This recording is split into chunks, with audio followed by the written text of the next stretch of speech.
Well, this afternoon, let's talk about the NDC because former President John Dramani Mahama is receiving endorsements from all regional chairpersons of the National Democratic Congress. The group of party executives are vowing to make John Mahama's comeback a reality.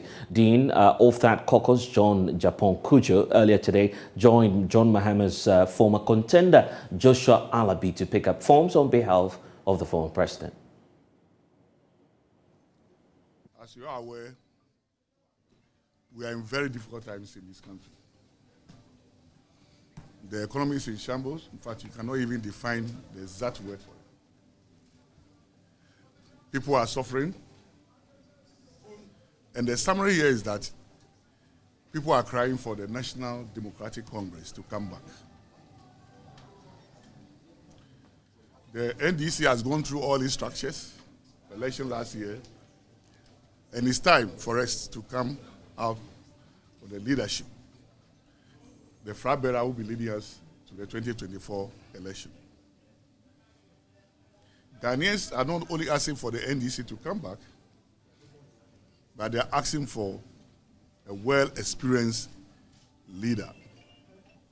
In this game, the current economic crisis in this country, leadership counts. Two keywords, leadership counts. And if leadership comes, then experience is the key. One who has done it before, and one who is very humble, one who shows love to the people, and one who believes in people-centered policies.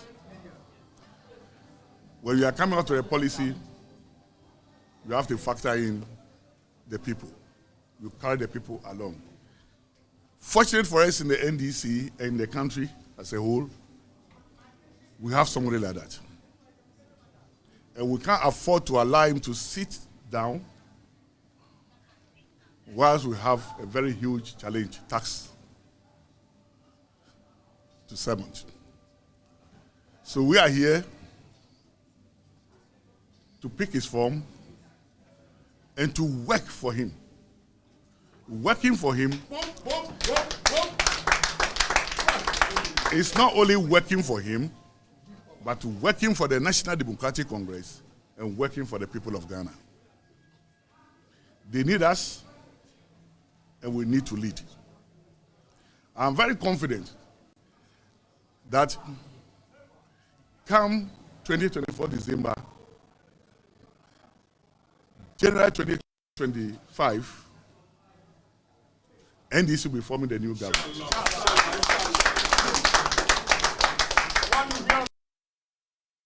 And that's the firm assurance from the John Mahama camp, but he's continuing to receive some support from the party structure, something we've not seen in a while.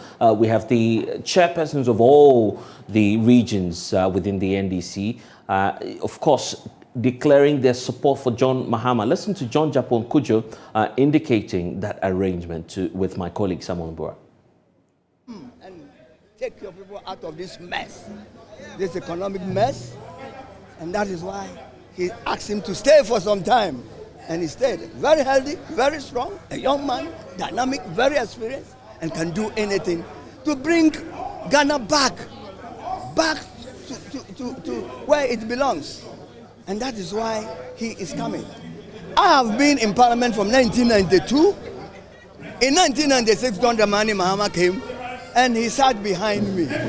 So I have been with him for a number of years, you know, when I became the regional chairman. This is somebody I've worked with for a very long time. And now as a regional chairman, if it were you, among those people who are coming, just to see one person even here today, I haven't even seen him before. I have been in the gutters, in the drains for the past 30 years. Some of them, you don't even know them. Then you jump and you come, you want to be a president of this country. Because NDC, people see that the economic things are not going well. So let's take an advantage. That will not be fine. You are the dean of the regional chairman. Yes.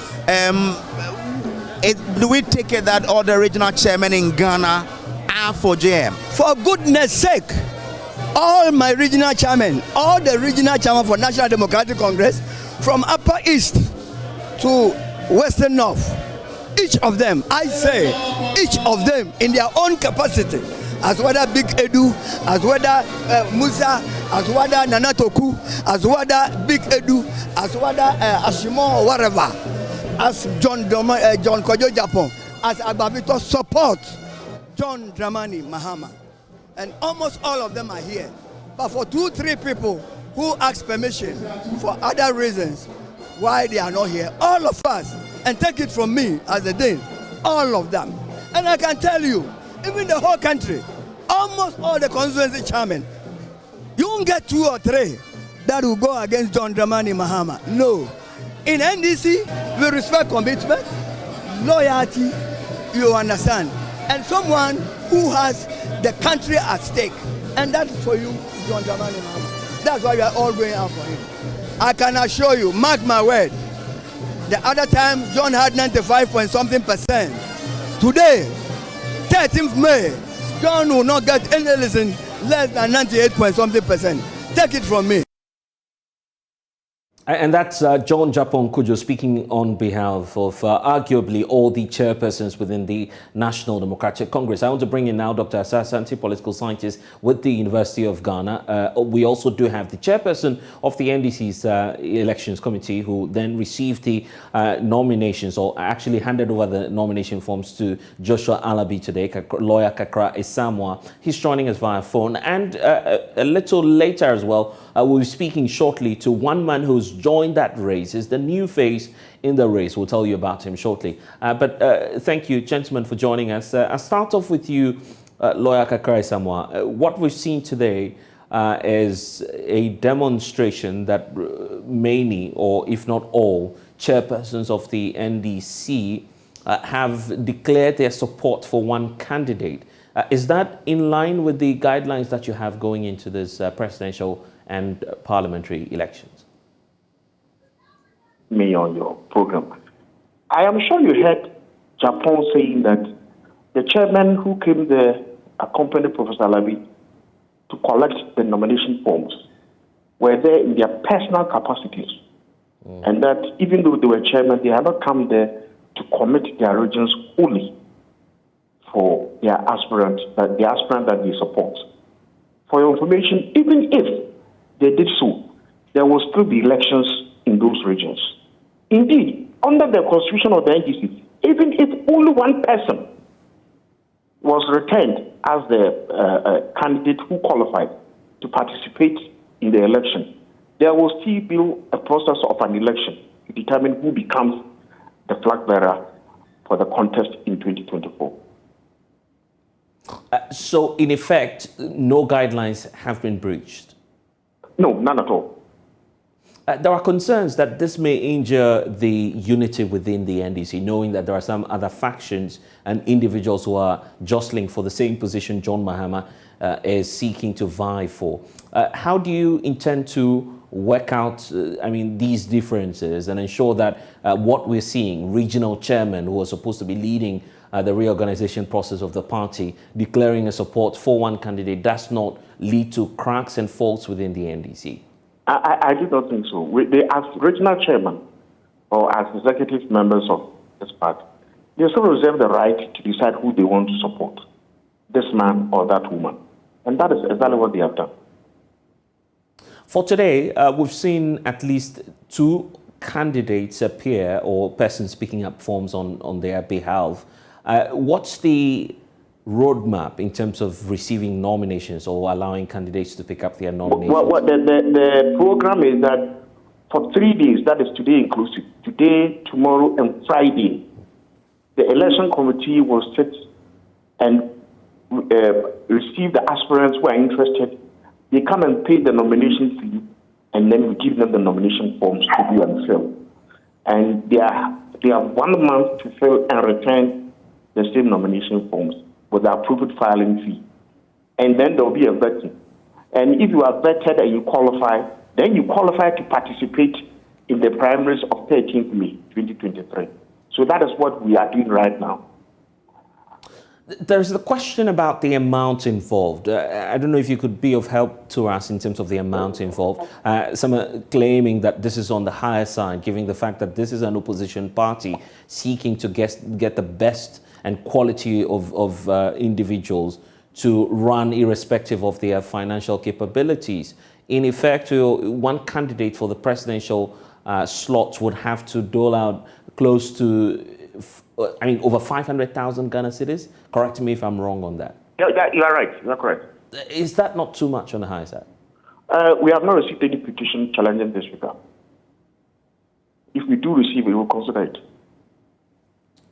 Is this what the NDC is known for? We know the party to be for the grassroots, opening itself up to all persons of all walks of life. The belief is that 500,000 is rather on the high side. At the risk of sounding that I am listening to other things and not listening to other people, I am sure you must have heard that some people have actually decided to pay on behalf of one aspirant. In most cases, politicians don't do these things with their own money. And then there are sponsors and supporters who help them to fight the election. And that is what is probably going to happen. And as I said, even more importantly, none of the aspirants has come forward with a petition that this is too high for this and that reason. If any such complaints came, we are all in this country, we'll consider it. You are equally raising some concerns yourself, not to demonstrate your support for any candidate, but about the general governance within the country, that for the very first time we're seeing retirees go on a demonstration or a protest. In what vein were you making some of these points? Oh, because the fact that pensioners were actually demonstrating in broad daylight in this country has never happened in independence Ghana. And it's one of the clearest indicators that we have a resource government in place which must be removed at once. And that was the point I was making. And finally, going forward for tomorrow, who are we expecting to pick up forms? Do you have a schedule that you're working on? Yes, under the arrangement that we have. We actually expected Honorable Kujibos to do so tomorrow, but he actually came today. His agent came and collected it on his behalf today. So we are expecting Dr. Dufour tomorrow because that's what we have agreed already. And then we'll stay there for Friday. We never know who will come in. And we'll do whatever has to be done so that the party's interests are advanced. Is it likely that we may see some disqualification taking place? It's too early for you to say, for me and you to be talking about that, because I've just told you that we collect, they come and collect these forms, fill them, a month later they bring it together with a filing fee. And then another committee, not my committee, another committee will vet them in accordance with the provisions of the 1992 National Constitution and the provisions of the NPC Party Constitution. And when they qualify, then they will qualify to participate in the primary elections that will take place May 13, 2023. The devil is in the detail, as they say. What measures are you putting in place to ensure that the elections itself is free, fair, and reflects the true will of the grassroots of the party? We are giving the aspirant the opportunity to have representation, that is polling agents, at all the polling stations that we will set up throughout the country. There will be representations at where we will print the ballot papers. And they will have representatives at the collation centers in the constituencies and at the national headquarters, which will be the National Collation Center. So at each and every stage, the aspirants have a very big input in determining the fairness, and I'm sure they will do a very good job. You have, for now, you're dealing with about possibly four candidates that will be on the ballot. They may be winners, some may lose, and in the end, you're looking for party unity. Do you have a place for these individuals or a plan for them after the exercise? Please say that again. Do you have a place or a plan for them after the exercise? Do we have a plan for those who will lose the election? Yes, after the exercise. I can assure you that all those who vie for the slot of president in our party are very experienced party people who know that in entering an election, you can either win or lose. And they take whatever result in their stride. and then we move on. Council, I'm grateful that you've been able to spend some time with us here on the polls. That's Lawyer Kakra Isamoah. He's the chairperson of the NDC's election committee, receiving and, of course, doling out the forms earlier today. We're now also confirming that Kojo Bonsu has formally picked up the forms, which means that we're set to have 4 individuals. I would be introducing one gentleman who's the new face that you may not have heard of in this whole period of campaigning, but he will be telling us why he wants to give John Mahama a run for his money. I want to first of all hear from Dr. Asa Asante, who's joining us via Zoom, because Doc, there's an interesting phenomenon that we're seeing, having 10 as close to, I mean, this is even more than 10 actually, almost all the regional chairpersons declaring their support for John Dramani Mahama. Was this expected? And for you, will this augur well for the party's unity? Blessed, thanks so much and for the opportunity. It is not surprising to me because if you are somebody who is close to the ground and you have your ears firmly glued to the ground, you realize that that will be the situation. Why am I saying that? I have chanced upon some work that they've done, and within the party, it is clear that John Mahama is the most popular, all right, and that you would expect that people will gravitate towards him simply because of a number of factors. One, he has seen it all. 2, he has the political wherewithal. 3, he has the experience, and he has also track record that in elections you need that so that you can leverage on that and campaign for votes. So I'm not surprised that we are seeing a huge, party folks who are ready to galvanize support for him and also to support him to win the bid. Okay, we'll look at the aspect about party unity shortly, but Doc, just hold the lines for me briefly, because all we've been hearing so far, and some of the names that we've heard before, we've heard from the likes of former Finance Minister Dr.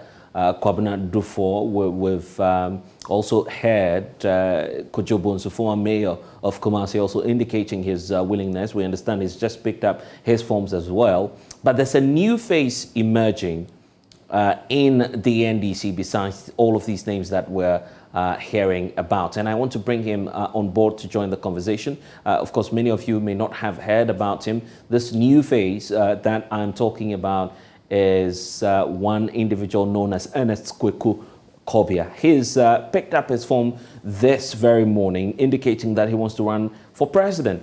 Thank you, Mr. Kobia, for joining us here on The Pulse. What's giving you that hope that in spite of all the signals we see, chairman declaring support for John Mahama, that in spite of all of these indicators favoring one candidate, you still want to be president of this country?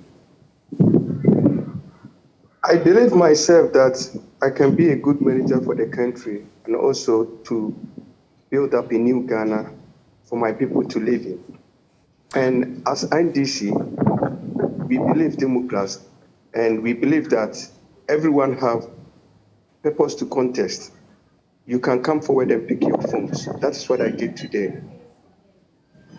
Are you even known within the NDC? Because I've heard the chairperson, the dean of the chairpersons, Mr. Japon Kujo, make that point about your popularity within the party itself. He says they don't even know you within the structures of the NDC.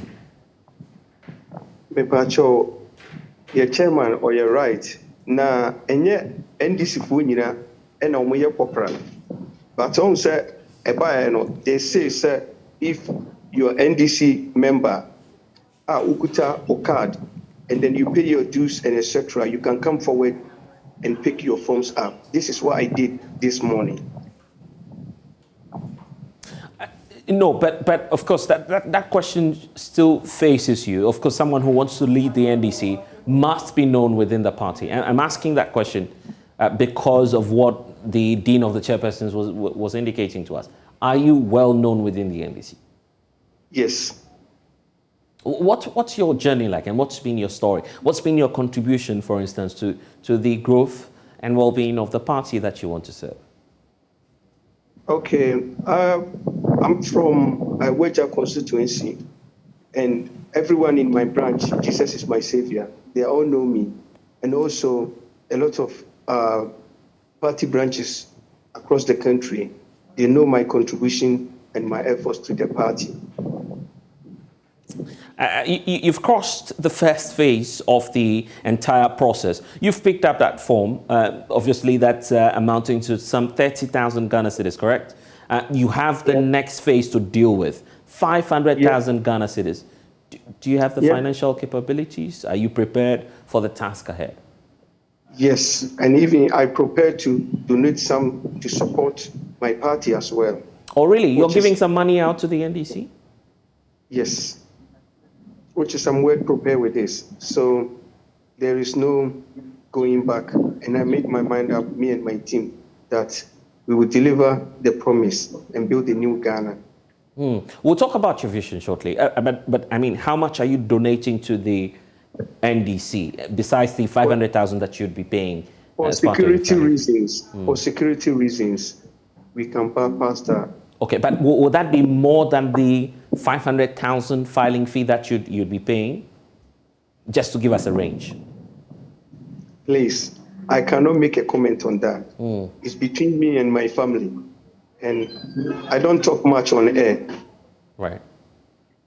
Okay, so now to the next phase, the issue about supporting John Dramani Mahama. The belief is that if you have all of these resources, why not unite around one candidate that will be willing, of course, that's been there, time-tested, popularity up there than yours. Why not put your resources behind John Mahama for him to run? We all know that the old man is the big man. Everybody know that he will make the change and he's going to win. But I believe in democracy, and we bring democracy to this country to make everyone have a freedom of speech. So I'm making a decision to go forward to support and contest, so that we all know that a young guy came up and picked up the forms and he ran. Yeah, and I can see from the image now, I'm not telling your age, but it appears that indeed you're a youthful person. Do you have enough following? And what's your background, by the way, for those who may not know you professionally speaking? I'm a businessman. I created and I made it. That is my professional. How about your support base within the NDC? Do you have a lot of following, a lot of people following you and supporting you within the NDC? How well known are you within the party? Yes, I won't make too much, but I will let you know that I will surprise everyone. Okay. If you have a message for... I'm a very good coach. Right. I never lost a match. Okay, I see. You're in for the race. If you have a message for the rank and file within the party, specifically the delegates who'd be voting for you, what message do you have for them? What would you want them to know about you? What message are you selling to them? The message is think about your future and vote for the right person to bring your future to pass. We are not talking about ourselves today. We're talking about our children, our great-grandchildren, so we can build a new Ghana for them to be happy. Thank you. Okay, and the very last one will be about your chances. You're likely to either lose or win. If you lose, what would you be doing? Will you still support the NDC? NDC is my family. It's the family I know. And if I lose, I will support whoever the party bring to the power. And as I said earlier, after I pay my submission, I'm still going to support my party. And how about if you win? If you win, what policy will be your topmost priority as a presidential candidate? What message will you be selling? To build a new Ghana and to build future generation for us to be financial freedom, good economy, and good environment to live in. Well, we'll see about that, but congratulations for picking up the form. We wait to see what the outcome of the election will be. I'm grateful, Ernest Sogah, for joining us here on The Pulse. Dr. Asante is still with us. Doc, so there you have it. One new face emerging. He says he's a young person. He's making a statement for the youth. But what do you feel are his chances, by the way? The chances of the gentleman, are you asking? Yes, precisely. He has joined the race. We'll see how it pans out. But he must brace himself for a serious fight. It is something that you need to have a lot of skills, ideas, knowledge, and the rest of them. So it's not as easy as he's trying to put across. There's a lot of work. And in fact, that's bringing up the debate as to whether or not, I mean, looking at the level of endorsement for John Mahama, as to whether or not there's even a need for a contest in the first place.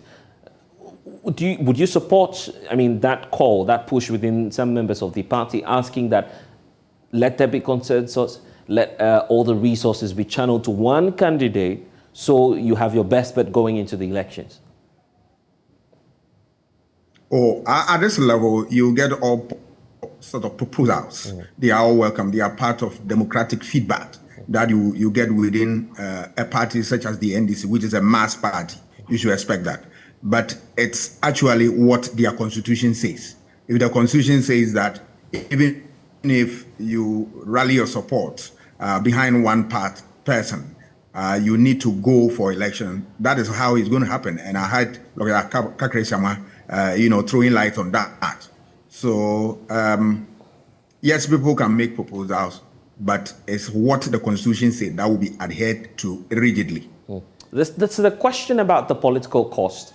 It's still on the high side. Last CDD survey indicating how much it will even cost you to become president. The NDC is just typifying that for us, isn't it? Over 500,000 Ghana cedis just to contest as flag bearer of the NDC.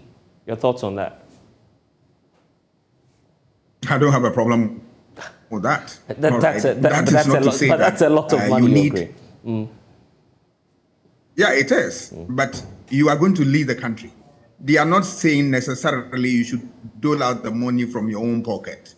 Your ability to raise it is a function of your leadership skills. All right. If you are leading this country and there's a need to organize resources, which you are going to, do that from time to time. It shouldn't be difficult for you. You can raise it through family and friends, sympathizers, and all that. We want to see that scale. So that bar that they set, for me, there's nothing wrong with it. It's you are either able to do it or not it. Then you forget it, so that we separate the boys from the men. If you are able to demonstrate your ability to generate that resource, then it gives you the first card for you to compete. And then the next one is your ability to convince delegates that you have the message, you have the understanding of the economic problems and the solution to these problems, and a host of other things. So this is the first step. Let's see who is capable of organizing resources. If you are going to dole out from your pocket, fine. If not, we don't want to see a scale in that regard. Otherwise, forget it. Three names are out of the way. We're waiting anxiously for the last candidate to show up, and we believe that that's where the context will be. Dr. Kwabena Dufo, the former finance minister, we understand will be picking up his forms by tomorrow.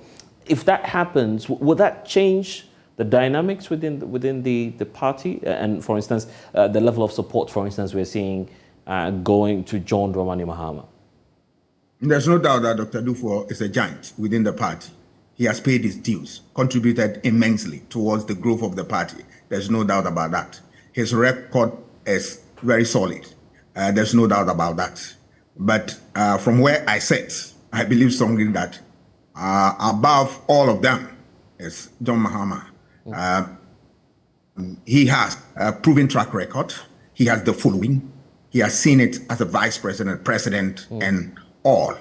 And that, yes, there are people who can compete with him, but obviously there is more of the voters who are going to gravitate towards his end and give him the votes. It is virtually just one person who will pop up as a winner of the election. But it tilts towards favorably was John Mahama. Okay. There's no doubt about that. John Mahama set for you, but obviously we are looking at the other side as well, not just the NDC, but what's happening in the governing party. The NPP is yet to come up with their dates for the presidential primaries.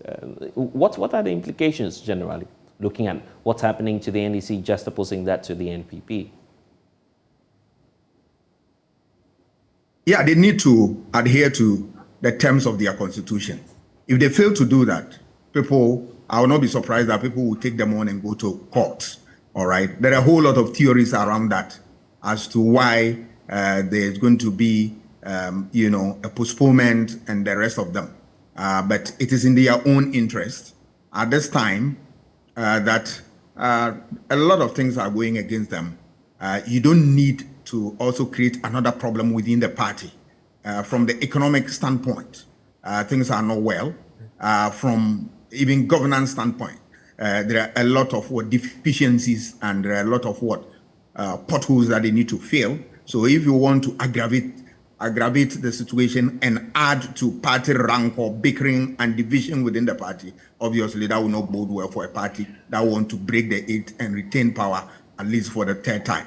So I think it is incumbent upon them to be able to make sure that they respect the terms of their constitution and follow it rigidly. I mean, there's one issue we're not paying attention to, but some say it's a silent gesture of the kind of control he's exercising over the party. The likes of Joshua Alabi picking up nomination forms on behalf of John Mahama. What does that signify to you? Oh, it tells you that there are giants who are behind John Mahama, and they are not going to, hide behind the scenes and do things. They are coming out boldly to tell you that this is the man they are rooting for, and that these are people behind him. You've seen the leadership across the country and the rest of them. It tells you his support base and all that. For me, as a student of democracy, if all these gestures do not breach any of the rules of the party, fine. If that's the case, then somebody must rise up and challenge that. If that is missing, and then obviously it tells you that everything is fine. So right. I look forward to a healthy contest, and I look forward to a very, very clean contest that will bring in the best that will represent the party for the development of democracy in this country. And very finally, this should be also a moment for introspection on behalf of on the part of the NDC. The fact that this is a party that's finally fielding John Mahama, arguably for the very last time. Well, we don't know what the outcome of the next election will be. But obviously, and going by what you, the experts, are telling us, this may be his last chance to make that attempt to come back. That puts the party in a state where it needs to look for a natural successor to John Dramani Mahama. Would that be an uphill task for the party? Plato said that he has no control of tomorrow. You do what is needful today and wait for tomorrow. I'm sure NDC are thinking along the same line, that for now, the first, duty is to make sure that they win power and form the next government. Whoever will succeed will be, a secondary matter. The most important thing is that win power, and then you seek ye the political kingdom. The next shall be added unto you. Yeah, the very infamous quote from Dr. Kwame Nkrumah. I'm grateful, Doc, that you're able to spend some time with us here on The Pulse. But it's time now to talk about the governing party. The NPP flag bearer hopeful Alan Kojo Chirmanting says he will bring the economy back to life if he is elected as President of the Republic. The country is before the International Monetary Fund for a $3 billion bailout plan. Speaking during his tour of the northern region, the former Trade and Industry Minister indicated that the NPP initiated a lot of pro-poor initiatives, but fears the NDC will discontinue all of these policies if it wins the 2024 elections. He says that's why it's crucial for the NPP to break the eight. There's more in this report. Alan Tremantin supporters singing and dancing at the Gbewa Palace before the arrival of the NPP flag-bearer hopeful. At the Palace of the Yana, the former Trades and Industry Minister formally informed the Yana of his decision to resign as a minister and pursue his presidential ambitions. In his speech, he said the NPP has implemented many social intervention programs, but fears the NDC would discontinue the policies if it wins the 2024 elections. He says that is why it is important for the NPP to win, and the only person who can help the party break the 8 is him, Alan Tremantin. The President has introduced many important interventions in this country. We've introduced the free SHS policy, the One District, One Factory policy, the Planting for Food and Jobs, Agenda 111, and many other such interventions. Your Majesty, it will be a tragedy of history that if NPP is unable to continue in government, that all these very important policies will be discontinued if another government takes over from the NPP. Therefore, I wish that for the first time in the history of our country, that the NPP government can continue after 8 years in office so that all these laudable projects will be sustained. Many Ghanaians continue to raise concerns about high inflation and depreciation of the Ghana cedi and the general worsening economic conditions. Alan Tremantin says he will revive the economy if he is elected president. Your remarks, you indicated that the current challenges that confront our economy hopefully will be a thing of the past. Your Majesty, I want to assure you that if through your blessings and your prayers, your own son and very good friend becomes the leader of our party and subsequently the president of this country, that I'll bring the economy back to life. It will not just be through my efforts, but it will be by the grace and mercy of Allah. Full of the NPP, Alan Tremantin. You're watching The Pulse. We'll get back with some more stories for you. Please stay.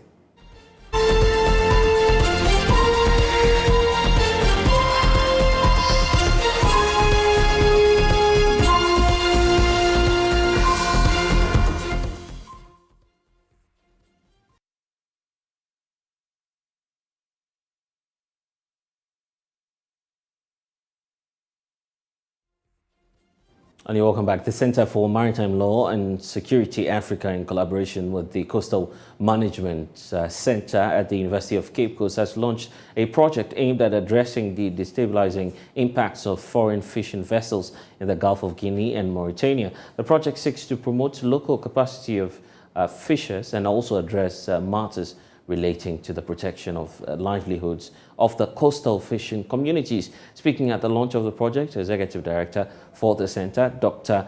Kamaldeen Ali, indicates that the Center is committed to preserving and enhancing the value of Africa's maritime estate.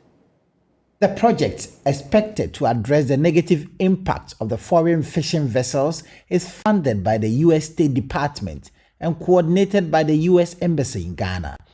It is being implemented in 7 countries in the sub-region: Benin, Cameroon, Cote d'Ivoire. Cellos Africa, a maritime issue-oriented organization based in Ghana, says the project during its implementation will address the impact that the foreign vessels have on the fishing industry in Ghana. Executive Director of the Center for Maritime Law and Security Africa, Dr. Kamaldeen Ali, is upbeat the dividends from the project will help solve some of the issues that confront the fishing industry in Ghana. Foreign distance fishing vessels, you can understand them as an investment from outside within our fishery space. These may be vessels that are directly licensed as foreign vessels, or at times they go into partnership. You over to the headquarters of the New Patriotic Party. The party is addressing Ghanaians on a number of issues. My colleague Maxwell Agbagba is there. But in your shots now, we have the Communications Director for the NPP, Richard Ahiangba, addressing the press. This press conference is heavily on him. Well, we beat Mahama twice, so you conclude. If we're afraid of him, you conclude. We defeated him twice.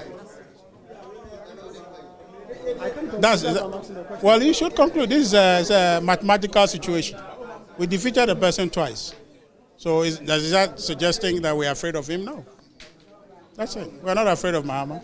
In fact, he is afraid because he can't tell whether he's going to run or not. Like I was telling you, a couple of days ago, he was asked if he was going to run. He said, you don't know, you never know what would happen. I mean, if you want to contest, you know you contest. We are ready for him. We are interested at this point in how we can build the economy.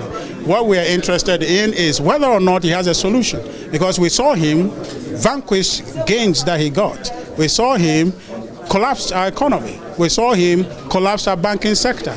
We saw him cause Ghanaians to live in absolute difficulty in this country without electricity. It was an economic situation, he couldn't manage it. If he's coming, we want to interrogate. That was why we're emphasizing for you that hold everybody to the fact. What is his proposition? What is he bringing? We want to know. You force that conversation to happen. So far, I don't see that. We're allowing the NDC just hide behind the difficulty, which difficulty we have explained to you come about because of the COVID-19 and the Russia-Ukraine war. They are denying that. You are allowing them to get away with it. We want you to hold them accountable because all of us have equal stake in this matter. If Ghana is not doing well, both of us, all of us are not doing well. So if they want power, they must show us why they want power. And why you want power is what ideas you have to build this economy. So if anything at all, he is afraid because we don't think that he has the solutions for this economy. And he can't do it. Because if he would have done it, if he had what he took, he wouldn't have taken an economy growing and vanquish it and take it to IMF. That is the crux of the matter. If he has a solution, he should bring it. That's what we're waiting for. Will you defeat him again in 2024?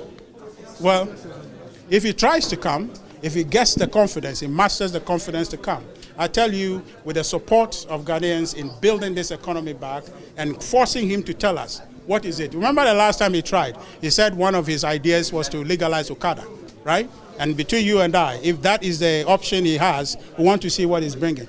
Those ideas, those visions that he has, which vanquish this economy, we want them to come and repeat it. He has nothing new. That's our belief. But if you help us, as the fourth estate of the realm, if you can force the conversation to be had in this country about solution, about what the NDC has, not about what is happening in the country. Yes, what is happening and what is your response to it? If we force that conversation, the NDC will lose any day. And you know, the electoral numbers, NDC has not won comfortably in this country. They always, if they do, win by the skin of their teeth.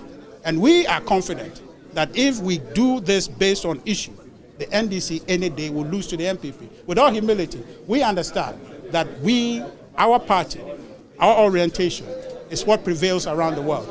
Their social democratic proposition is losing grounds. There's nowhere in the economy where you see a booming social proposition as the NDC would like us to have. They only can flourish if there are grants around the world coming to help them. But we are able, on our own, generate and build an economy. That's what we have done we've done until COVID came in. So we're saying that if you can help the situation, can help Ghanaians engage in a constructive conversation about ideas, the NDC will lose any day. Thank you.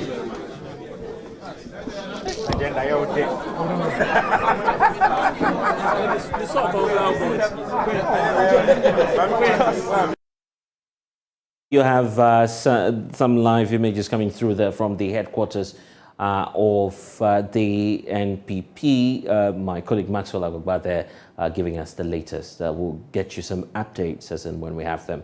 But for now, the NPP, they're reacting to the declaration of intent by John Dramani Mahama to return as the presidential candidate of the NDC in the 2024 elections. We'll see how that goes.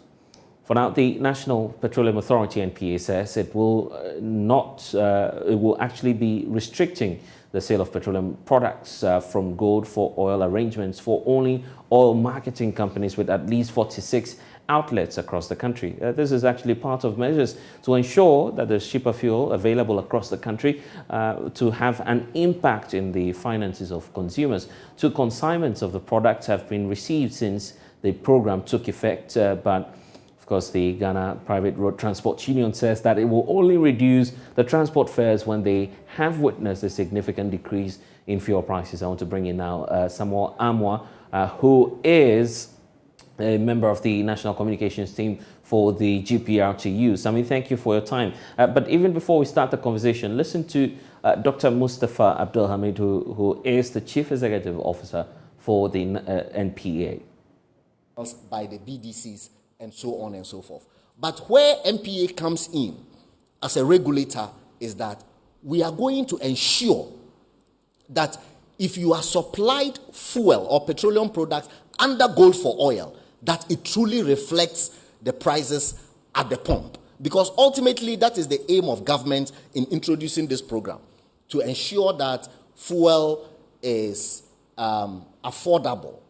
They used to call the Minister for Security, Kandapa, Mr. Affordable, when he was Minister for Energy, But ultimately, we want it to be affordable. The first consignment, people called me to ask me, but we understand the first consignment and the gold for oil has come. Why is it that it hasn't reflected at the pumps? Now, what happened was that, of course, 40,000 metric tons is not enough to, if you want, cause a significant change in the prices. That's the CEO for the National Petroleum Authority. Sami, what's your take on that? The assurance that we'll begin to see the effects at the pumps in the coming days? Yeah, thank you very much, Kofi. Let me say good afternoon to your viewers out there. What the NPA boss is saying is quite understandable. And if I'll put it this way, all that we are looking for is just to see the fuel prices coming down at the pump. That is what we are expecting. And it's like, we want to see it coming down to a certain level because people... Hello, Sami? Samuel Amwa? It appears we're having some challenges there with Samuel Amwa. He's a member of the National Communications team for the Ghana Private Road Transport Union, GPRTU, indicating their readiness to reduce prices of transport fares, to reduce the price of transport services once, of course, the NPA goes ahead to implement and roll out the gold for oil policy properly to have the effects at the pumps. Sami, we lost you briefly when you were making that point. If you could just take that for us again. Yeah, can you hear me now? Loud and clear now, yes.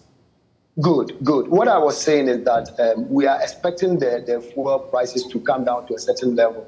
Yeah, the NPA boss has already come out to explain that, they are working out things and hopefully we see the fuel prices coming down. That is our expectations.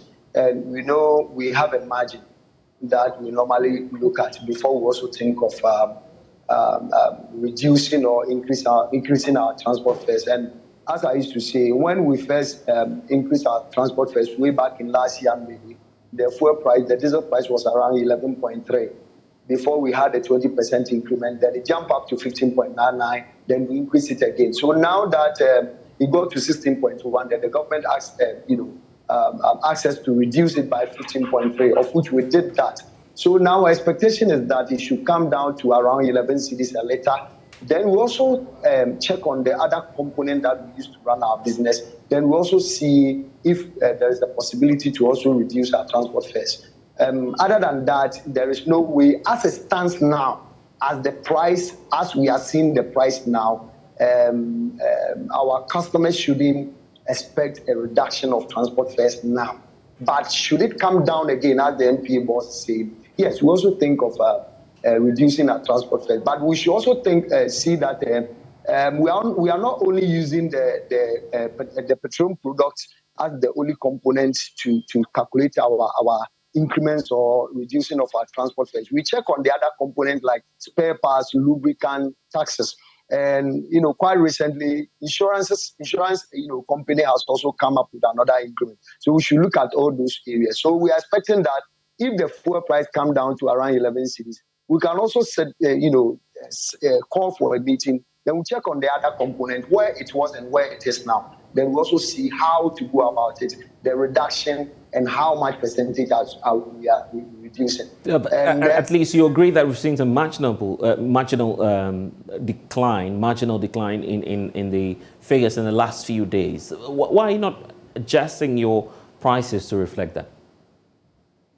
Yes, I explained to you earlier that we were at 11.3. Okay, when we had our 20% increment, then it jumped up to 15.99. Okay, then we increased our transport fares. So now it is around the same 15 cedis a liter.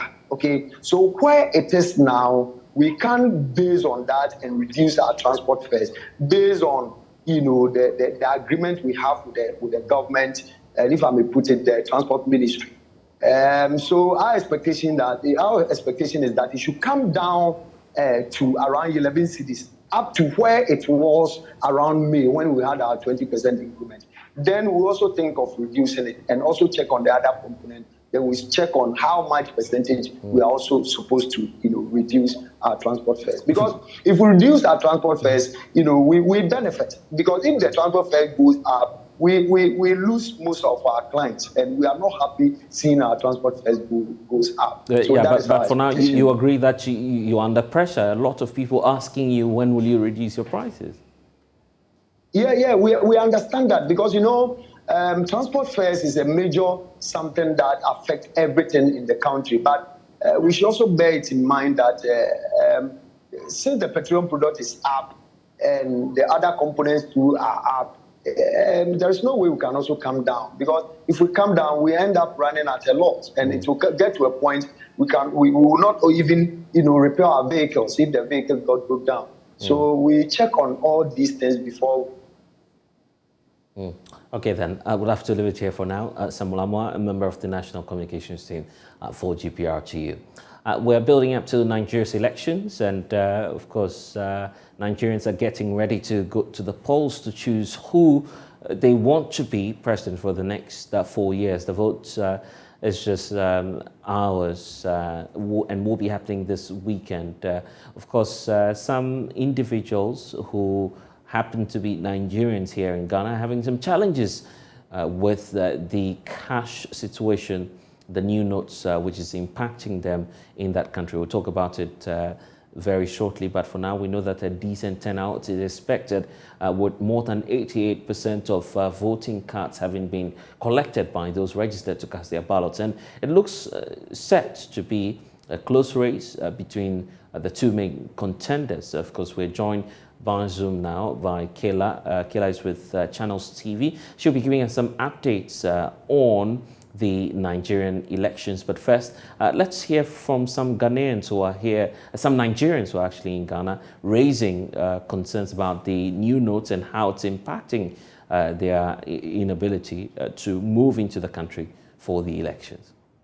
In just a few days, Nigerians will have to go to the polls and elect a new president that would take after Buhari, who has been in power for nearly 8 years. I am speaking to some of the Nigerians in Ghana and taking the assessment of the Buhari administration and again what they make of the elections. What are the key banners that they are looking out for? I have with me Casey here.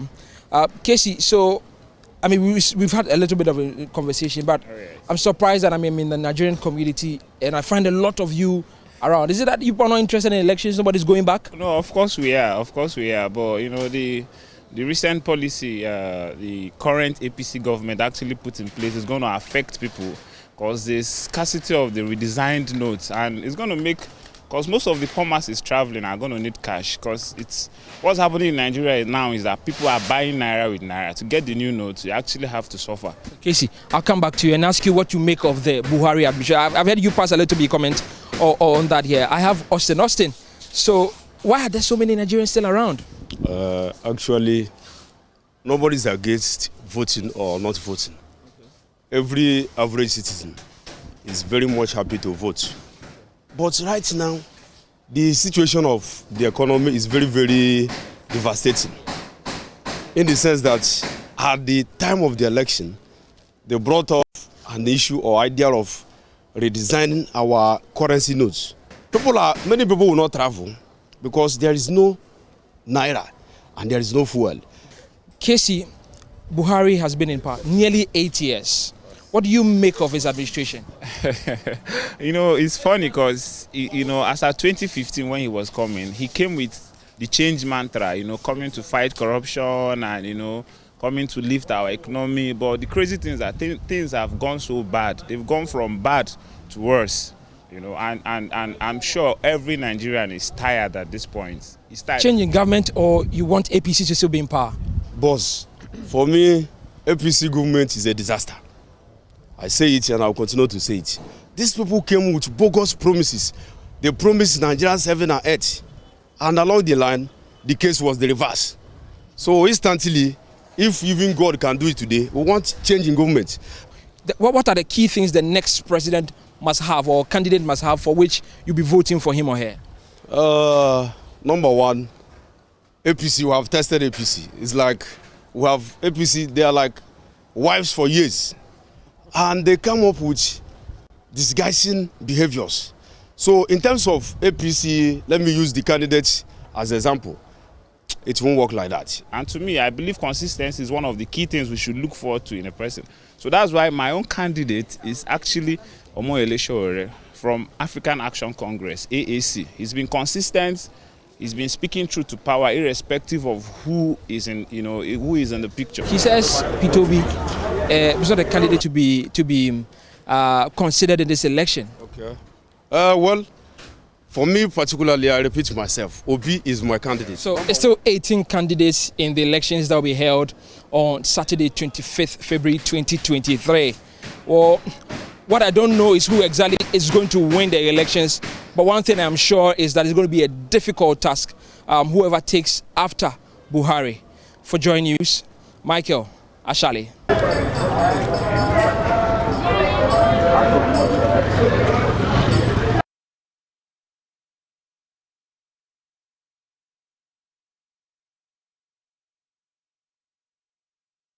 Let's bring in Kayla now. And Kayla, you've just heard from some Nigerians, of course, here in Ghana and how the economic situation there in your country is impacting them. But what's the latest even on the elections, even before we comment on that?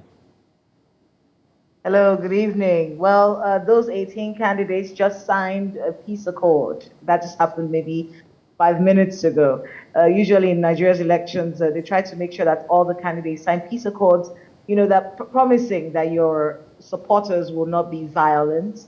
You would accept the results of the election. It will be conducted peacefully. We will not have a situation where people are scared to cast their vote because of the violence that is being perpetrated by your supporters.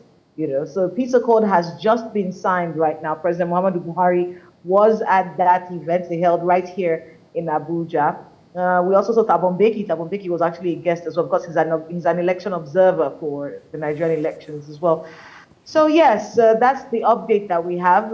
24 hours to the elections, then the campaigning will end. In fact, for some of the major political parties, we already stay hearing from them, oh, this is the grand finale, like the All Progressives Congress had a grand finale yesterday. The PDP had their grand finale a few days ago. You know, so we're seeing a lot of people getting ready. It's D-Day, okay? So it's Saturday.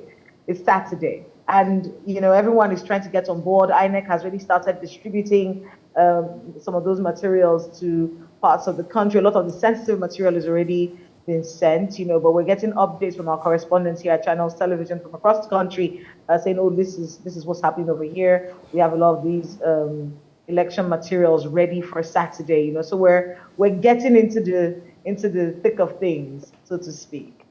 And you have, for instance, the story that we just brought to you, some Nigerians here in Ghana. And I'm sure the situation is for most of those who are within the neighboring West Africa region. Are these issues also coming up strongly in your country? Well, the economic situation, of course, it's a mixture of a lot of things. A lot of things have happened in the last 5 years. We're hit by a pandemic that almost crippled almost every economy around the world, especially those of us here in Africa. And then we've seen economic downturns follow that. We've seen recoveries trying to follow that. So a lot of things have happened in the last 5 years. When it comes to policies, I was listening to a few other people speaking, that the redesign of the Naira is affecting why they're not coming back to the country to cast their votes. It's disappointing to hear that. However, the redesign of the Naira was done for a reason. At the time, before the redesign of the Naira, we actually saw a situation where the Naira was almost hitting 1,000 to the dollar. But with the scarcity of cash and with a lot of the indices that have come into play, the Naira is around 400 and something to the dollar. And this change is just between 2-3 months. The redesign of the Naira was also done to curb criminality, because we had a situation where people were being kidnapped and we couldn't trace where the ransoms were being paid. And that's because people were paying in cash. The kidnappers would insist that you pay in cash. We had a culture where people were hoarding money in houses. People would build houses just to hoard money. And this had been going on for so long. The CBN took their time to explain the fact that the money in circulation, or the money in people's houses, is more than the money in circulation and more than the money that they had in the bank itself. Right. So it was important for us to redesign this Naira so that everyone who's hoarding money would have no choice but to bring the money out.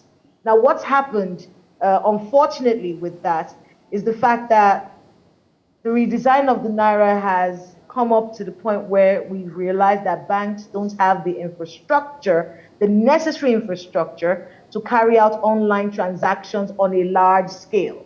So we've had bank apps crashing since this happened. And what that has done to many Nigerians is put them in a tight situation. I have money in my bank, I don't have cash, but I also can't do transactions because the online infrastructure is poor. So that's where this conundrum is coming right now. And unfortunately, this is coming up just a few days to the election. How it will impact the elections, we do not know yet. We're watching to see what happens. And then there's the issue about security as well. How are the agencies handling that? Well, the police has been briefing for the past few days, redeployments. Well, just a week to the elections, commissioners of police were deployed across the country, new ones across the country. And the reason why this is done is so that we can have fresh eyes, fresh eyes, but working with the hands that are on ground as well. So we've had deployments across the country. The police said that they're ready. The army said they're ready. In fact, I was listening to the National Security Advisor just yesterday, Mr. Babagana Mongono, and he was saying anyone who's trying to foment trouble will get into a lot of trouble, because this particular election is a very important election to the Nigerian people, and the place must be secure. So they're promising that they're going to be on ground. In fact, they've even given out numbers. If you're in a neighborhood and some people are fomenting trouble where you are, you can actually call, you make an SOS or something, just so that the military or the police or whoever it is that can listen to your complaints actually comes and solves that problem immediately. So we're seeing all of that happening. There's a lot of work that is going into this election. Remember, we're talking about, I'm trying to get the exact number, 109 senatorial districts, 360 constituencies. And that's going to be happening on Saturday. So there's a lot of places to cover. So it's a very big election, and everything has to be done to ensure that this election is safe. We have over 93 million voters in this election. And in the run-up to the main election, of course, we've heard about the issue relating to the PVCs. Has that issue been addressed? When you say the issue relating to the PVCs, are you talking about unavailability or some individuals were complaining that they could not get access to their cards. There's also a case where some are not even going in for the cards as well. So, yeah. Yes, it's a lot of because there's a lot of issues with PVCs. There's the fact that many people were not able to register. There's also the fact that some people who registered probably don't know where their polling units are going to be. There's a lot of issues around the PVCs. However, we do have a number of registered voters right now, at least 93.4 million people have been registered. Now, of course, we're even seeing videos of some PVCs that have been stuck up somewhere, PVCs that have been thrown away. All of these issues coming up, yes. However, the margin of error between those who have not had access to their PVCs and those who already have access and those who are going to take part in the election is not enough for us to draw a conclusion that Nigerians have not been given the chance to vote fairly in this election. But all the issues with PVCs, is something that the Electoral Commission has to really look into, especially for this election. This particular election has the highest number of young Nigerians partaking in the process ever. And this is a technical election. There's a lot of technology. There's the BVAS that's been adopted. There's the fact that you can do electronic transfer of results immediately from the collation centers. These are very important things. And an election this crucial that has so many young people being a part of it is one that these sorts of mistakes, unfortunately, should not be happening. But we're seeing that happen, unfortunately. However, the elections will still be holding on February the 25th. And I'm sure these issues with permanent voter cards will be sorted out, should be sorted out soonest by the regulatory authority. And for the president himself, what assurance are we getting from him? Well, President Muhammadu Buhari basically is winding down, so to speak. He attended the peace accord today. He's in recent times, he's all smiles. It seems, when you're almost done, you're just waiting for the time to be done. So it's one of those situations, but he has been campaigning for the candidate of his party. Many people had accused the president of not giving his party flag bearer, as Ahmed Tinubu, the kind of support that was needed. But he has been attending rallies, raising the man's hand. In Nigeria, when you endorse a candidate, you hold his hand and raise it up. So President Muhammadu Buhari has been doing that. So he's been going on all of these campaigns. The campaigns, they've done the grand finale, of course, now in Lagos. So the campaigning for the All Progressives Congress has ended. However, at least today, the president was at the signing of the peace accord. And of course, sending messages across the country, videos, even private videos, sending it everywhere, telling people to make sure that they come and exercise their right to vote, but at the same time also marketing his party's candidates, but basically telling people that they should come out en masse and vote in this very crucial election. And for those who've not been following Nigerian politics or even the elections, over 90 million voters, how long are we expecting that this exercise will travel through? That has always been the question about Nigeria's elections, because we're so many. But there's so many polling units as well. Remember, it's not as though we have all these numbers of people voting and then they are restricted to small polling units. No, we have polling units everywhere. There are polling units per streets in many parts of the country, even. It's going to be a lot of work. And it takes about 3 to 5 days for results to finally be announced and things like that. It takes about 3 to 5 days typically, but we have more voters in this election than we had in previous elections. I think it's going to take a maximum of a week for us to be done with the counting and the announcing and all of that. But the election is one day, the 25th. The presidential election is the 25th, and then the presidential and federal assembly for the 25th, and then the governorship and state assemblies will be holding on the 11th of March. So we have those 2 sets of elections. We're going to get over with the presidential and the National Assembly this Saturday. Anyway, a long way to go, but Kayla, thank you for joining us. I'm grateful. Thank you.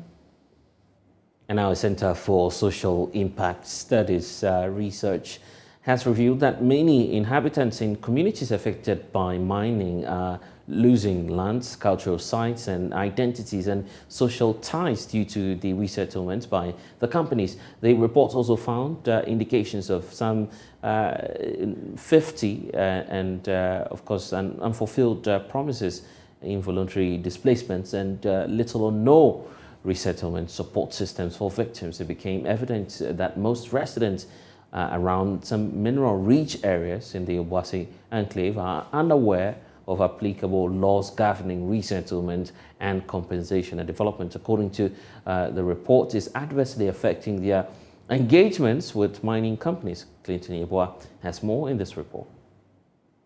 Was reviewed at the launch of a new research on community experiences of mining-induced compensation and resettlement in the Ahafo and Adansi district by the Center for Social Impact Studies, CESIS. The report by CESIS is expected to raise awareness and sensitize affected residents in their settlement and compensation processes. Indigents affected by large-scale mining usually complain they have been shortchanged because they have no or little capacity to negotiate with multinational companies. Executive Director for CESIS, Robert Ali Tanti, believes the report will guide residents in mining communities to seek redress in settlement and compensation issues. He wants government to offer help to affected communities through policies and regulations. Communities are not abreast with the law. Some of them don't even know. We ask them a simple question: do you know any law on compensation and resettlement? They don't. We ask them whether they know the Act 703, which is specifically on mining and minerals. No. The LI 2175, which is on compensation and resettlement, they don't know. And so what I will advise is that they need to build their capacity. You know, when you are going to the table for negotiation, you must know the law. And that is what we are going to do. We believe in constructive dialogue. We believe that the community should sit down, channel their grievances through the appropriate institutions. Okay, so I'm calling on NCC, I'm calling on the state institutions to make that intention to educate people in mining communities. They must understand. And once they understand, they will use the law. And then also, when there are those conflicts, you see that the state is always on the other side. We want to call on the state. When there are those issues, they shouldn't be, yeah, they say they are protecting the mine. Yes, government has a share. Government has a 10% carryover interest in the mines. But the citizens too must be protected. Some beneficiaries said they have been enlightened about the intricacies of protecting their resources.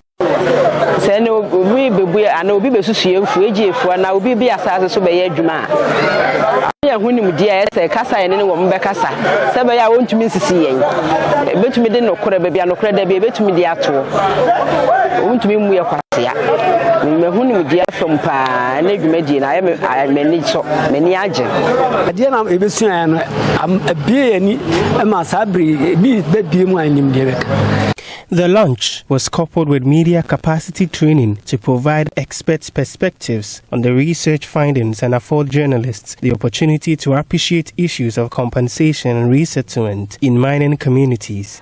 CESIS, with the support from the Third World Network through the Power of Our Voices project (PVP), undertook the study. Reporting for JoyNews, Clinton Yeboah. And let's take you back to our earlier story. The Center for Maritime Law and Security Africa, in collaboration with the Coastal Management Center at the University of Cape Coast, has launched a project aimed at addressing the stabilizing impacts of foreign fishing vessels in the Gulf of Guinea and Mauritania. The project seeks to promote local capacity of fishers and also address matters relating to the protection of livelihoods of coastal fishing communities. Speaking at the launch of the project, Executive Director for the SEMLOS, Dr. Kamal Din Ali, says the Center is committed to preserving and enhancing the value of Africa's maritime estate. Expected to address the negative impact of the foreign fishing vessels is funded by the U.S. State Department and coordinated by the U.S. Embassy in Ghana. It is being implemented in 7 countries in the sub-region: Benin, Cameroon, Cote d'Ivoire, Ghana, Mauritania, Sierra Leone, and Senegal. SEMLOS Africa, a maritime issue-oriented organization based in Ghana, says the project during its implementation will address the impact that the foreign vessels have on the fishing industry in Ghana. Executive Director of the Center for Maritime Law and Security Africa, Dr. Kamal Din Ali, is upbeat the dividends from the project will help solve some of the issues that confront the fishing industry in Ghana. Foreign distant fishing vessels, you can understand them as an investment from outside within our fishery space. These may be vessels that are directly licensed as foreign vessels, or at times they go into partnership with locals to undertake this fishing activity. So ultimately, this project is aimed at addressing the negative impact of these vessels. The language or the message is not that it is entirely negative, but we must address the negative impact of it. What are some of these negative impacts? The foreign distant fishing vessels are in a space where also we have our coastal communities that are also fishing. So the fishery resource is also important for the livelihood of our coastal communities and the economic activity across the sub-region. So you must seek to balance the interests of the distant water fishing vessels as well as that of the local communities. The second thing is that you have to, at every time, balance the economic returns that you get from that as well as what they also get. It is an investment. Are we getting enough from it? The argument may be that we are either getting inadequate, but the argument also will be that we are perhaps even reaping too more. One of the key issues the project intends addressing is the issue of ownership. The Secretary of the National Fisheries Association of Ghana, Ni Ama Amatefio, believes it's near impossible for Ghanaian fishers to own a vessel because of how much they cost. The banking sector in Ghana has no clue what happens in the fishing industry. So it's so difficult for us to have any discussion, and especially with the kind of interest rate they charge. You cannot just go to the banks and get loans to go into the fishing industry. They consider that a very high risk area. Probably one of the things we need to do is to start engaging with the banks. Probably government would, in its budget, would need to start putting aside something to support locals to at least be able to acquire their own vessels. Last I was discussing with somebody that to acquire a new tuna vessel, you need not less than $10 million, just the tuna vessel. Not less than $10 million. There's no bank in Ghana that will give any business entrepreneur $10 million to go and acquire a vessel. Office Manager of the Ghana Industrial Trawlers Association, Gilbert Sam, is hoping that more Ghanaians who possess the relevant skills in the sector will take advantage of it and utilize opportunities available. The law also requires that at least 75% of the crew are also Ghanaians, which we meet the law, or we have met the law requirement. However, when it comes to manning the vessel, you need certain expertise, and currently locally we don't have it. So you see the top echelon of the crew coming from China. We see an opportunity because one of the objectives of this project is to look at ownership and then look at investment. So we want to leverage or explore this project, whether this project is able to bring in other investors. Semlos Africa combines research expertise, policy understanding, and practical insight in delivering responses to maritime issues in Africa. Reporting for Joy News, Richard Kwejenyako, Accra. We're taking a break here. We'll be right back.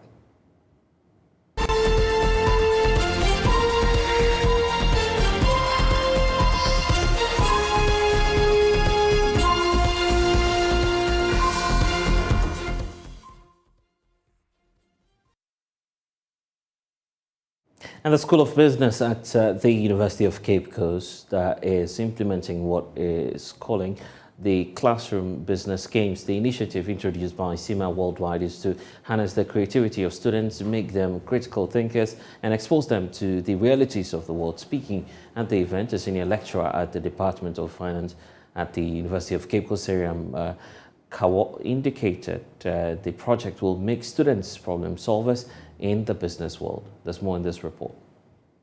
At the core of the Classroom Business Games is environmental governance, social impact, sustainability, and issues regarding climate change. Over 400 students made up of the Bachelor of Commerce Accounting and Bachelor of Commerce Finance students are expected to be the ultimate beneficiaries. Speaking at the event, a senior lecturer at the Department of Finance at the University of Cape Coast, Seram Kao, indicated that the initiative will prepare the student very well for the world of work. This classroom business games is introduced by CIMA worldwide, where students are exposed to real-world situations. They take a case, they analyze the case, and do a presentation for a panel of judges to look at. The focus of our case this morning is on environmental, social, and governance issues. These issues are very relevant to the business community. Once we have the Bank of Ghana adopting it, the Ghana Stock Exchange giving directives to businesses to ensure that they incorporate these issues into their operations. Sustainability of businesses is very key. And the course that we do is corporate financial analysis, where we use critical thinking.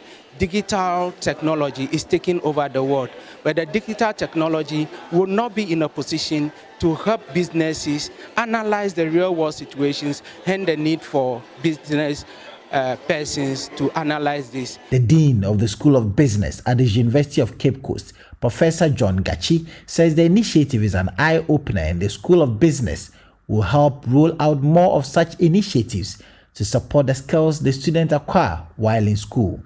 Nowadays, the raw specialization without issues relating to environmental governance, without issues relating to social impact, sustainability, and embracing issues regarding climate change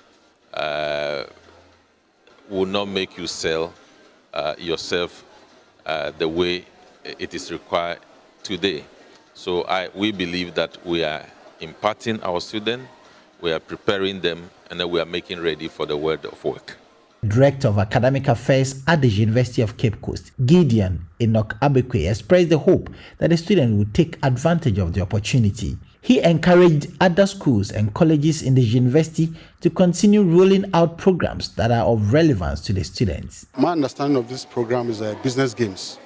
The idea is for this program, the students get the opportunity to apply the theories and principles that they've learned in class to real-world business problems. And we believe that for such a program, it prepares the students for what they are likely to meet in the real world after graduation. Given what I've seen now, I think I will encourage all other programs, not just the School of Business, to try and incorporate this into their program structure so that by the time the students leave school, they will have a taste of what they are likely to meet in industry. Abigail Nkrumah Esau's report read to you.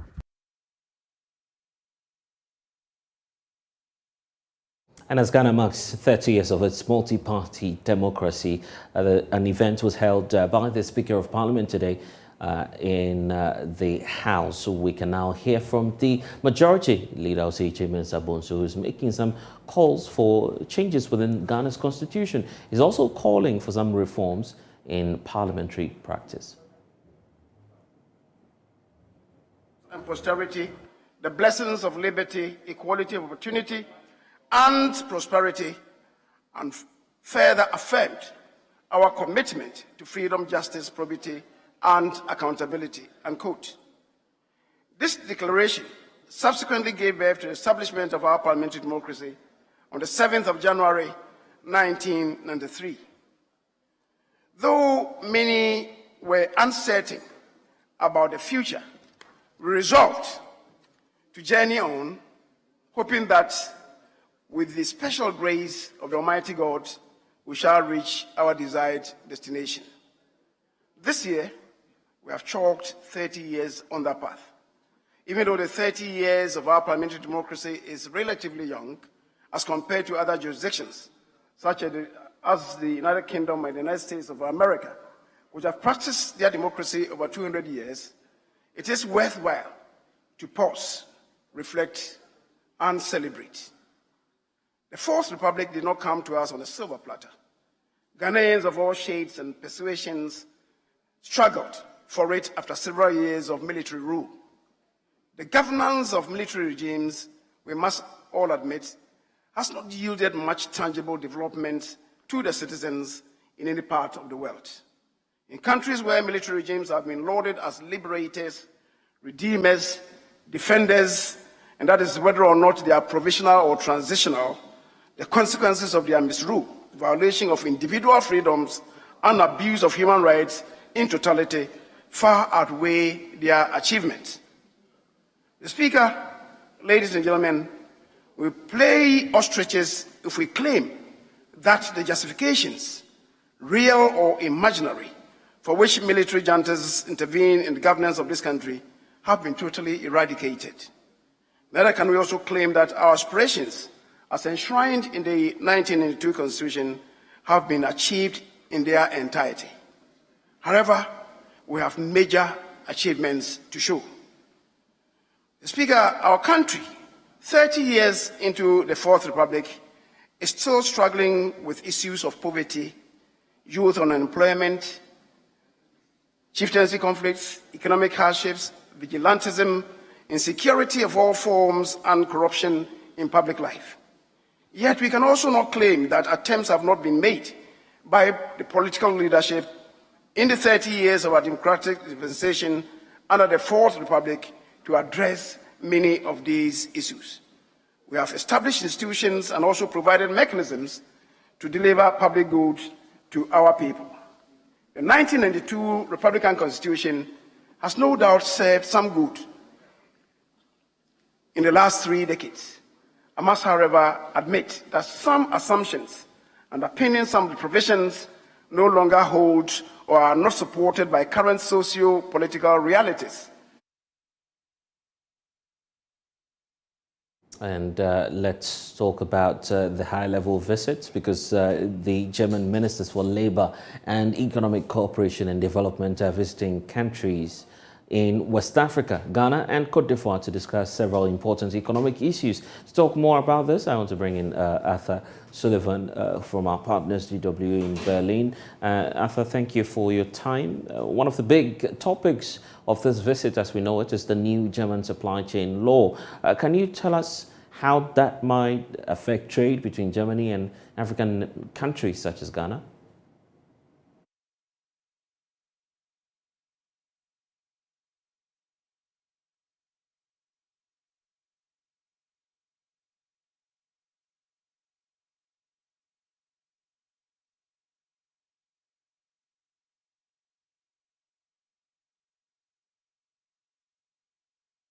So the German supply chain due diligence law, to give it its full title, was brought in at the start of 2023, and its aim, according to the German government, is to improve the protection of human rights along global supply chains and, among other things, to prevent child labour, forced labour, and to ban substances that are hazardous to people and the environment. Now, the law is very much from the German side, so it requires German companies to manage their own supply chains in order to comply with the law. And companies in Ghana and indeed across Africa could be affected if they are part of a supply for a German company. So there is a chance that some suppliers and companies in Africa could be excluded from German supply chains if a German company felt that the law was being breached. Now, it should be noted that there are lots of German businesses who don't like this new law. They say it is unrealistic for them to manage their supply chains to such an extent, particularly when the biggest companies may have tens of thousands of suppliers. Now, from the German side, the focus so far has very much been on offering support and information to foreign companies which supply the German market. But they are emphasising one thing: keep social and environmental standards as high as possible in order to stay in line with German companies and this new law. And part of the motivation for the ministerial visit this week to West Africa is to help push back against certain unethical practices in some industries, one of them being the cocoa production industry. And we've been monitoring that all throughout. Another huge topic for Germany also has got to do with migration, especially skilled labor. Germany needs migrants. Can African countries fill this gap? Well, the two ministers who are visiting West Africa this week represent the departments for labour and economic development. So dealing with Germany's labour shortage is maybe the biggest motivation of all behind this trip. During the visit so far, they have said that the German government is undertaking what they refer to as a paradigm shift in German migration policy. And when you look into things a little bit, they may well be right. Germany does need to attract skilled workers urgently. There's nothing new there. We've known about this for a while. It has labour shortages across multiple sectors, namely the IT sector, healthcare and construction. It also has an ageing population, so there are many skilled workers leaving the workforce each year, and that number is going up. So Germany is relaxing its immigration laws, and it says that its aim is to create the most modern law of its kind in Europe. It wants to lower hurdles to make it easier for people who want to move to Germany to do so. It says, in short, it wants safe, regular and orderly migration. Now, what role can Africa play, and specifically a country like Ghana? Well, Germany and the German government very much believes that it can play a big role. Ghana, like much of Africa, has a very young population, and in a joint declaration with the Ghanaian government this week, the ministers announced that increasing the flow of workers from Ghana to Germany was a very clear policy goal which they're now working towards, and this visit has been a big part of that. The German minister, as I recall, was describing this as a win-win situation for both African countries and Germany on the question of labour and migration. What exactly does she mean by this?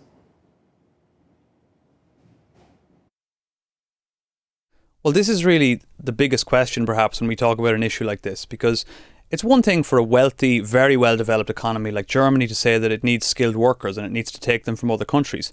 But obviously countries like Ghana and others across Africa need these workers too, and certainly they may need them even more so in the future as their economies develop.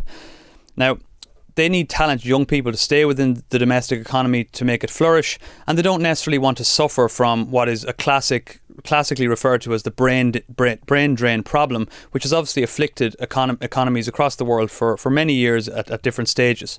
So when this minister talks about win-win, that means that this skilled migration policy really has to benefit both countries and both economies. Now, for example, there are many skilled and educated young workers in the Ghanaian labour market at present, but the problem is they don't have the opportunities that their skills demand within Ghana. They need obviously jobs in order to develop their skills further, but a well-managed labour policy with Germany, in theory, should be able to provide them with this opportunity if they can travel to Germany and work there, not only to develop their professional skills, but obviously, of course, to earn well. And the obvious goal from the Ghanaian side would be that in future that may be also able to benefit the Ghanaian economy, because if these workers can one day return to help their own domestic economy, particularly when it is more developed and when they are perhaps able to meet their own satisfaction there, then this is obviously something that they could do, come back and benefit the Ghanaian economy in the long term. Okay, then let's leave it here for now. Sullivan, thank you. You're still with our partners, DW. And that's all we have for you in this package of The Pulse. I am Lester Sogah. Log on to myjoyonline.com. We have updates for you there.